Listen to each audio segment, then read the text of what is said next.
Every successful lead generation agency is built on one thing: a money printing offer. An offer that makes you stand out from the crowd, an offer that you can charge high premium prices for, and an offer that makes client chase you instead of you chasing them. It's pretty much the base of everything. And if you don't have a money printing offer, nothing that you do will work, right? So in this video, I'm gonna show you our exact process for creating and optimizing these really well-working $40,000 a month lead gen agency offers using cold email.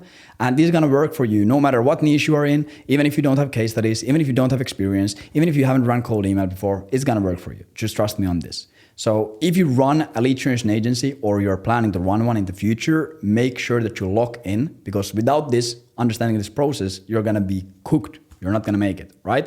And we actually built this process after working with, or during working with like hundreds of lead generation agency owners one-on-one over the past 3.5 years. And we really soon noticed that we have to create a predictable process to create these really well-working offers in all kinds of different countries, in all kinds of different niches, with all kinds of different companies and all kinds of different backgrounds and services and all of these things, right? Like we had a bunch of different clients. We had to figure out a unified process to crack it for each one of them. So it works really well.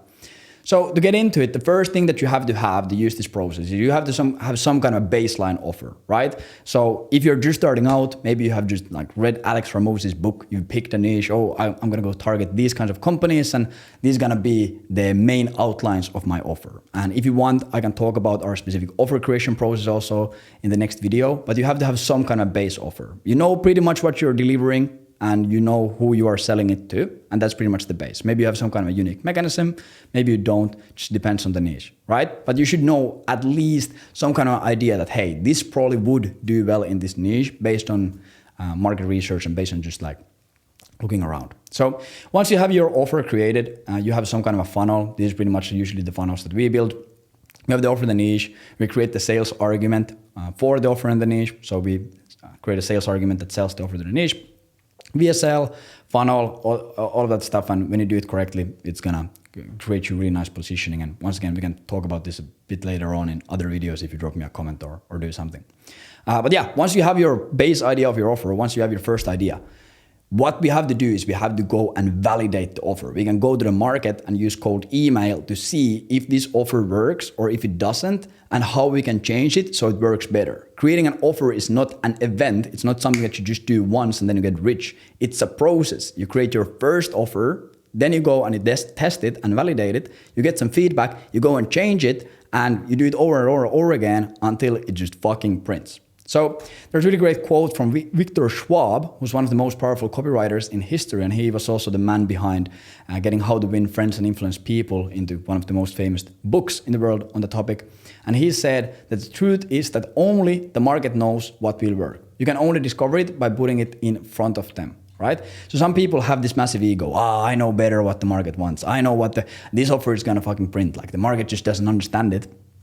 But really, if you want to create these really well-working offers that you can use to book 50 calls a week or 100 calls a month, or offers that scale and you can charge $10,000 a month for or $5,000 a month for, like the only way to actually do that is go and ask the market and see what the market resonates to. This is the biggest life hack to marketing, because you don't have to come up with the answers. You don't have to be creative. The market can and will give you the answers, right? So once you have your first like initial idea of the offer, we go and we validate it using cold email, right? And the reason why we use cold email instead of other channels, it's first of all, you can get massive reach for pennies. So you're gonna be reaching out to 1,000 prospects a day, and it's not gonna cost you more than a few $100 a month. So first of all, it's cheap as hell. It gives you really raw data, because cold email is just raw text. There's no ads, there's no branding, there's no funnels. It's literally just the offer in an email, and that's it. So there's nothing distracting you or giving you any false positives or false negatives. It's really fast to set up. You can literally set it up in a day and you can launch it really fast. Easy to analyze, once again, because the data is so raw, it's really easy to see what's working and what isn't. And it's a really low risk channel because you're not investing massive amounts of money into it and massive amounts of time into it. Of course, if you go cold call 1,000 people, yeah, sure, you're gonna get some good feedback from that, and it's also really cheap, but it's gonna take you a crazy amount of time. Or if you run ads, Once again, really fast and really easy to set up, but it's going to cost you thousands and thousands of dollars to validate the offer. So if the offer that you have created doesn't work in a cold email, it generally won't work anywhere, right? So outbound is a really good way to see if the offer is going to scale or if it's not, and how you need to change it. So most founders think that cold email success means better personalization or fancier tools. I need a better personalization script. I need a better script. I need a better template. I need a better lead list. I need this and that. And that's going to make my cold email work. That's actually wrong. If your core positioning doesn't resonate, no marketing tactic will save you, right? If your offer isn't good, nothing is going to save it. Yeah, you can boost the metrics a little bit by adding some fancy clay workflow, but if it's not a good offer, it's not really going to go anywhere. So once you have created the offer and the funnel and everything, you have to go and validate your sales argument, validate your offer in the real market. And great positioning works even with a plain text email. That's the best thing about it, right? If you try to take a bad offer or bad positioning and save it by using some advanced marketing tactics and funnels and tricks, you're pretty much just putting lipstick on a pig, right? You have bad positioning plus great tactics, no replies, but strong positioning plus simple tactics, instant traction. And there's a really great quote, or not a quote really, but I think Ryan Klog said it in one of his YouTube videos. You could literally have the worst website in the world, and it could have all the links would be broken, and the calendar booking widget would be broken, everything would be messed up. But if the offer on the page would be good enough, people would find a way to reach out to you. They would go and they would find your email, they would find your social media just so they can buy this offer. Right? But if you have the best, most beautiful, fanciest landing page in the world and all of these crazy gimmicks and tricks and hacks, if the offer is bad, people are not going to care. So the positioning and the offer need to be validated before you start scaling the cold email personalization or any of this stuff. So this is pretty much the process that we use for this. We first go and we scrape a list of 3,000 to 5,000 prospects. Once again, this is a little bit determined by your total addressable market and who are you reaching out to. Then you go and you run 3 variations of your core offer. So let's say that you have your initial offer is that, hey, I'll go and I'll book 10 to 20 sales calls every single month for IT consultation firms in Canada. That's going to be your core offer. And then you create 3 different variations of this, right? So one of them is talking about acquiring more clients. One of them is talking about getting more calls and leads. One of them is talking about saving time. And one of them is maybe talking about how much cheaper it is to run cold email than use SDRs. These are all pretty much different variations of your core offer that you're testing.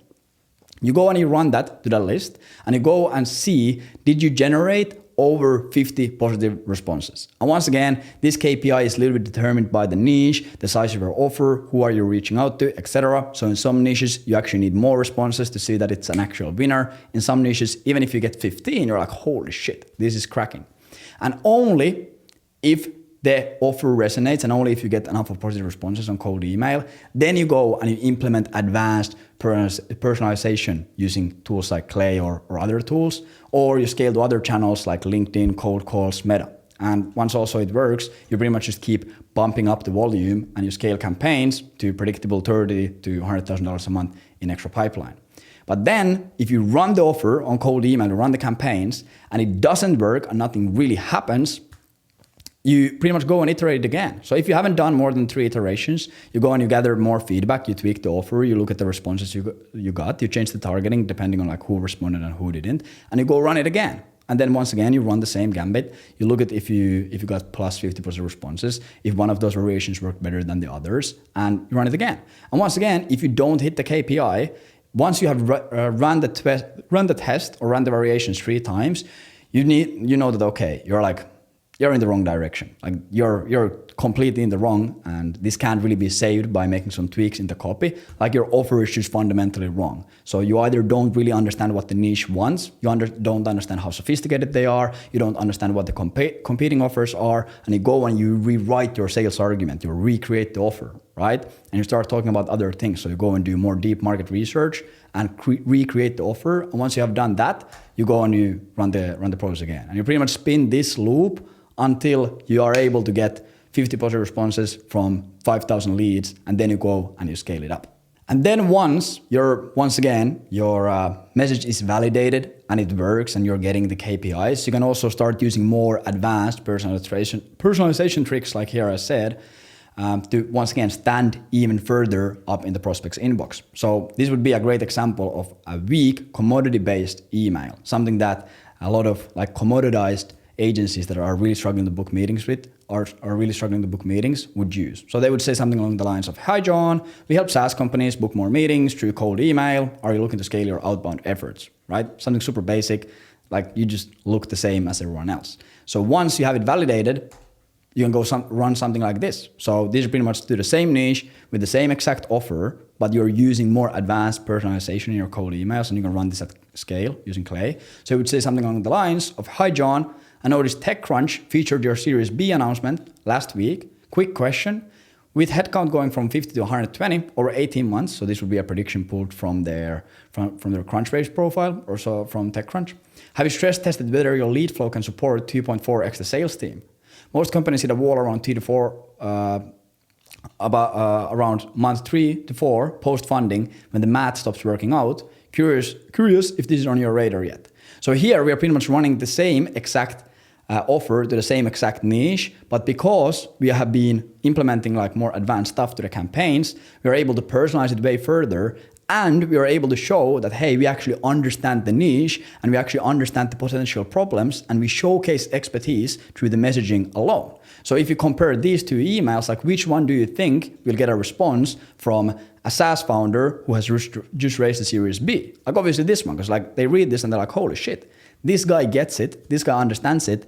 And also there's this great rule in marketing that if you are able to explain someone's problem or someone's pain back to them in a way that they might have not been able to explain it themselves, they will automatically assume that you also have the solution, right? Like otherwise, how the fuck would he understand it if they wouldn't have the solution? So this also increases your authority in the market by a ton.